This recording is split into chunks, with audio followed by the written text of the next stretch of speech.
And in terms of growing industry sectors, what sectors do you anticipate showing the largest growth in the coming decade?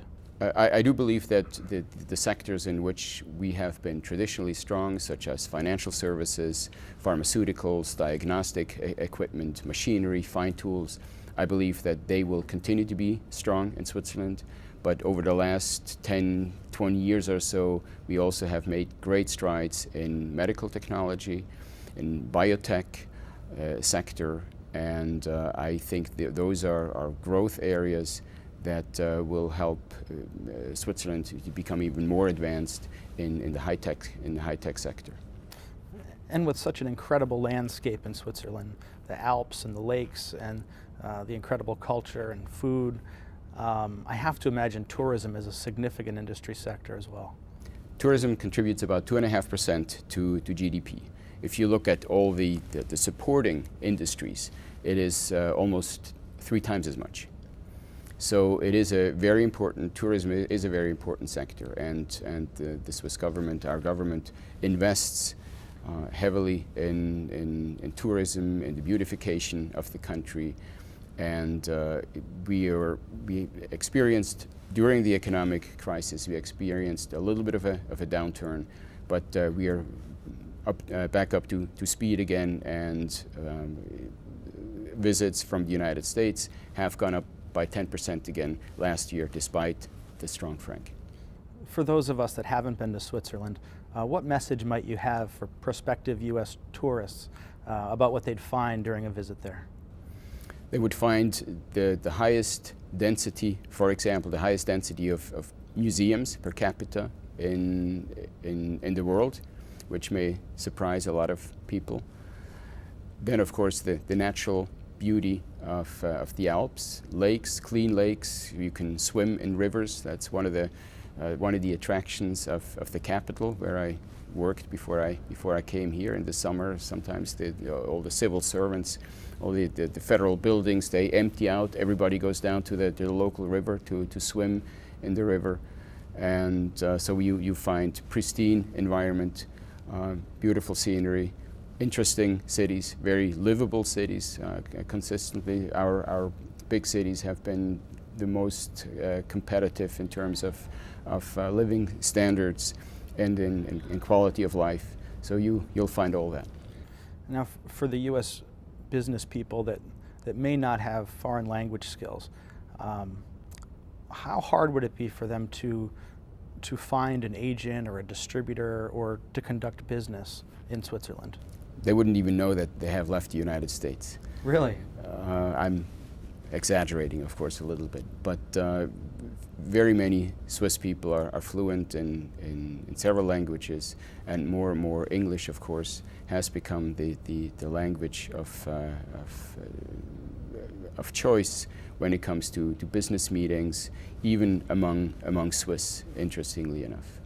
And with so many companies established, foreign companies established in Switzerland, you probably find in boardrooms and executive rooms more English being spoken than any other language.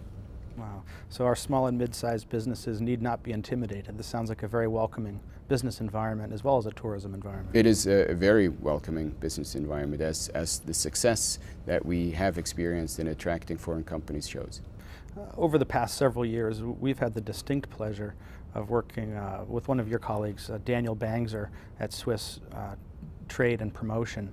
He's based in New York, and we've hosted the Manufacturing Summit here, which has highlighted some of the work that you and the administration and your colleagues are doing to train the workers of tomorrow.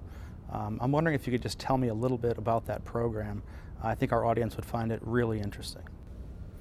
We have in Switzerland what we call the dual educational system. It's vocational training and education.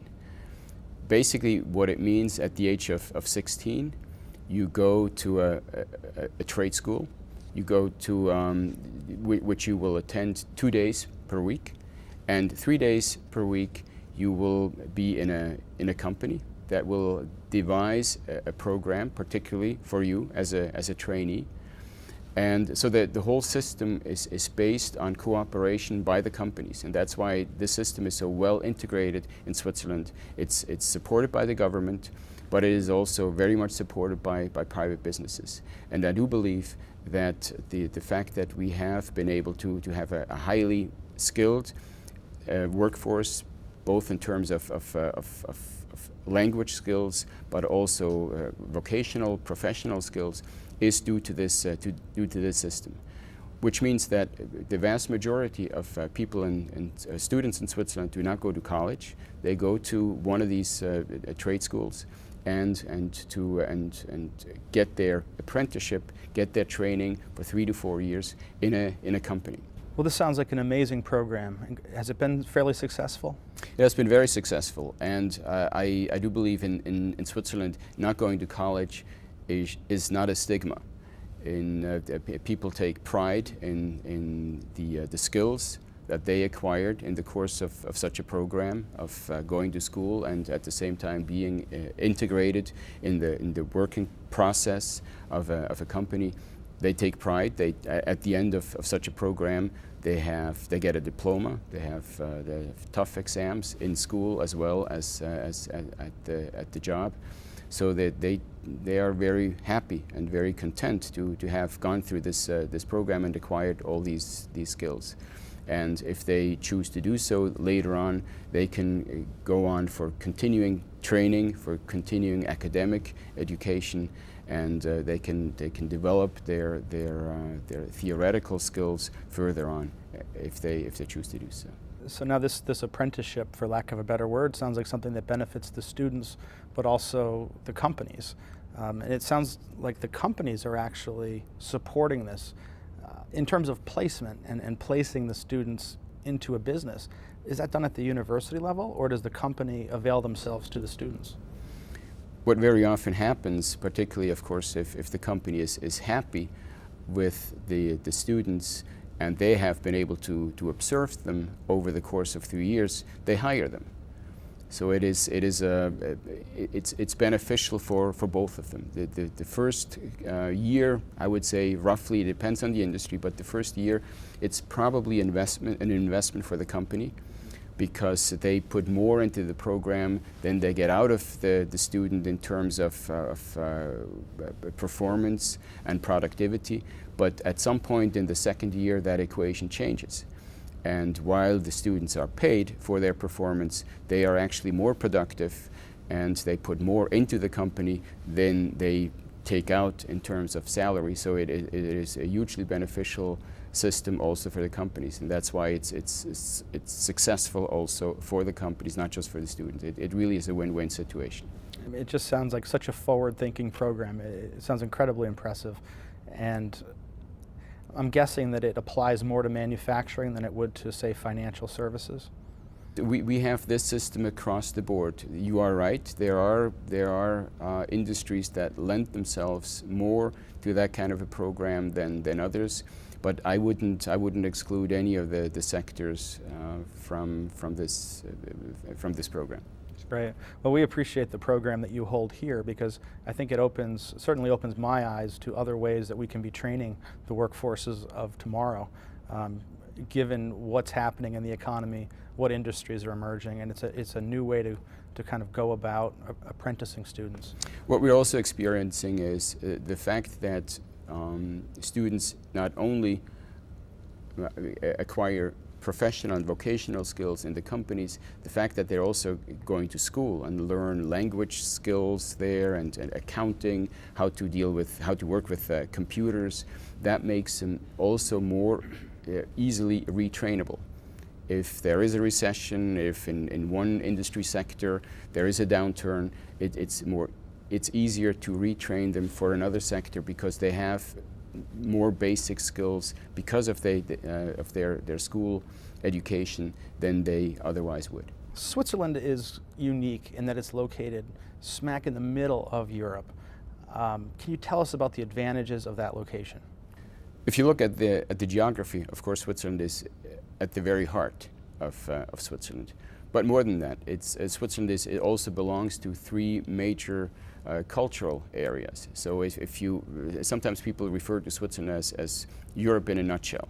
We have the Italian-speaking part, we have the French-speaking part, we have the German-speaking part, and we have the Romansh-speaking part. So it's also, for that reason, it is an attractive place for companies to invest, because of it's not only a geographical hub, it's also a cultural hub.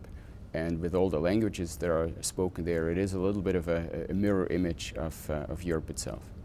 Now, Switzerland clearly has a very rich history with influences from Germany, Austria, France, Italy. How do these influences manifest themselves in the areas of art, music, culture, literature? Culturally, the German-speaking Swiss are probably more oriented towards Germany. The French-speaking Swiss are more oriented towards France, and the Italian speakers are more oriented towards Italy.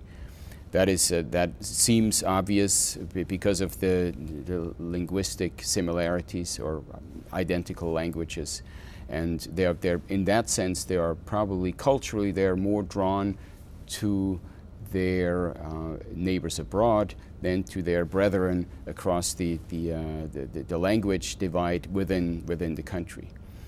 So we do have a rich cultural expression in the three linguistic groups. Again, you find Swiss German authors who live in Berlin. We have chansonniers from the French part of Switzerland who live in Paris. And we have great architects in the Italian part of Switzerland that are influenced by Italian architecture. But it has never been experienced really as a divide. It's just an expression of our distinct cultural heritage, and the Swiss in all 3 or 4 parts, if you include the Romansh, they're all happy to be Swiss and just to be part of this melting pot. Switzerland is the 7th biggest investor in the United States. What is it about the United States that makes it so attractive to the Swiss as an investment opportunity? Of course, the United States is attractive for every country, for every investor in the world. Just because it's such a dynamic economy, there's so much innovation that is going on here, so much research, there's so much money also that is dedicated privately as well as publicly to these efforts. So it is a wonderful place to invest for companies around the world. In terms of Swiss companies, it's some of the biggest companies, of course, are in the financial services area, in the pharmaceutical area, in the food production area. And heavy machines. I would say these are probably the main Swiss investors here in the United States, and they're all doing very well. They find this a great place to be. Ambassador Zager, I understand this is your 3rd tour to the United States. I'm curious what you enjoy the most during your time here. I would have to say the people. Ever since my youth, I've had a lot of American friends. I eventually met my wife on the coast of Oregon in a youth hostel 28 years ago. And all in all, I've lived in the U.S. for almost 12 years. So it's just a great pleasure and a tremendous privilege to be back here to serve my country in a country that I appreciate so much.